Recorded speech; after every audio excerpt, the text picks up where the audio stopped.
Pour réduire la dépendance de l'Union européenne au gaz russe en raison de la guerre en Ukraine et des sanctions occidentales contre la Russie, les États-Unis devraient s'engager à livrer 15 milliards de mètres cubes de GNL au vieux continent. Le gaz va être acheminé à partir du port de Baltimore vers le Royaume-Uni, puis transféré vers l'Europe.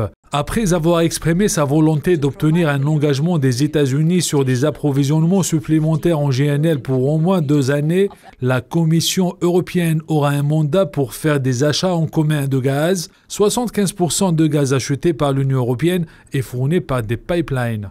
Ce que nous avons décidé pour la première fois, c'est que la Commission aurait mandat pour faire de l'achat commun. C'est exactement ce qu'on a décidé, rappelez-vous, pour les vaccins au moment de la crise Covid. Et c'est ça le plus structurant. Aujourd'hui, nous, Union européenne, nous achetons 75% du gaz qui est fourni à travers les pipelines. Si nous savons avoir une approche beaucoup plus groupée, elle est aujourd'hui très divisée, vous voyez bien qu'on a une capacité bien supérieure à fixer le prix.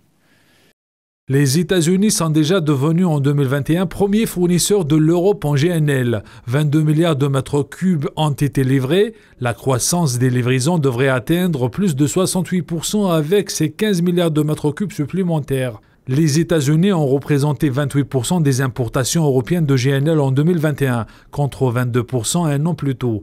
Entre novembre et janvier dernier, les volumes avaient déjà presque doublé pour atteindre 4,4 milliards, soit 44% des importations. Dans le cadre du groupe de travail annoncé vendredi, l'exécutif européen travaillera avec les États membres dans le but de garantir au moins jusqu'en 2030 une demande d'environ 50 milliards de mètres cubes par an de GNL américain supplémentaire.